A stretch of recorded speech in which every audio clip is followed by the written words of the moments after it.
எடுக்கிறோம் என்று நாம் எண்ணி பார்க்க வேண்டும். நம்முடைய அனைத்து இந்திய அண்ணா திராவிட முன்னேற்ற கழகத்தை உருவாக்கிய புரட்சித் தலைவர் எம்ஜிஆர் உருவாக்கிய இயக்கத்தை ஆற்றல் மிக்க தலைவியாக வழிநடத்தக் கொள்ளக்கூடிய புரட்சித் தலைவி அம்மாவர்களுக்கு நாம் 68வது பிறந்தநாள் எடுத்தோம். எனக்கு தெரிந்து அம்மாவர்களுக்கு நாம் 42வது பிறந்தநாள் விழாவுக்கு மேல நாம் எடுக்கிறோம். நம்மை போன்ற தொண்டர்கள் இங்கே மேடையில் இருக்கக்கூடிய அமைச்சர் போன்ற பெருமக்கள் எல்லாம் புரட்சித் தலைவி அம்மாவர்களுக்கு 44வது பிறந்தநாள் விழாவில் இருந்து இன்னைக்கு 68வது பிறந்தநாள் வரை நாம் இன்னைக்கு பிறந்தநாள் விழா எடுக்கிறோம். இந்த பிறந்தநாள் எவ்வளவோ பேருக்கு பிறந்தநாள் வருது. நான் முன்னேற்ற கழக தலைவருக்கு கூட பிறந்தநாள் வருது, சோனியா காந்தி கூட பிறந்தநாள் வருது, ராமதாஸ் கூட பிறந்தநாள் வருது, விஜயகாந்தி கூட பிறந்தநாள் வருது.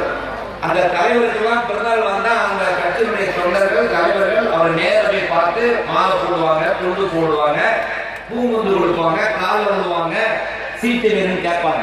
ஆனால் நம்முடைய முதல்வர் புரட்சித் தலைவி அம்மார்கள் எனக்கு நீங்கள் பிறந்த நாள் விழா எடுக்க வேண்டும் என்று சொன்னால் தமிழகத்தில் எங்கெங்கெல்லாம் ஏழைகள் இருக்கிறார்களோ, வறியவர்கள் இருக்கிறார்களோ, அனாதைகள் இருக்கிறார்களோ, ஆதரவற்ற விதவைகள் இருக்கிறார்களோ, முதியவர்கள் இருக்கிறார்களோ அவர்களுக்கு வயிறார உணவு கொடுத்து, உடை கொடுத்து, படிக்க புத்தகம் கொடுத்து அவர்களை நலனில் அக்கறை உண்டு பிறந்தநாள் விழா எடுக்க வேண்டும் என்று அம்மா சொல்லியிருக்கிறார். அந்த அடிப்படையிலே தான் இந்த பிறந்தநாள் விழா பொதுக்கூட்டம் அற்புதமான முறையில் நடைபெற்றுக் கொண்டிருக்கிறது. தம்பி பேசும்போது சொன்னாங்க, தருமபுரி மாவட்டம் எல்லாம் கொஞ்சம் படிக்காதவங்க கம்மி, அங்க பெண் குழந்தை பிறந்தா அதை சாகடிச்சிருவாங்க.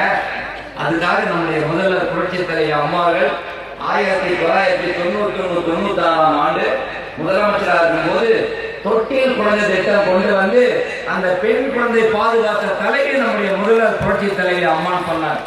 நீங்க நிறைய பெண்கள் வந்திருக்கிறீங்க. ஒரு கணக்கு சொல்றேன், 1991 ஆண்கள் 1000 பேர் இருக்கிறான்னு சொன்னா பெண்கள் 945 பேர் தான் இருந்தாங்க. சமாகுமா? ஒரு ஆணுக்கு ஒரு பெண் இருக்கணும் கண்டிப்பா, இல்லைன்னா பெண்களுக்கு போட்டி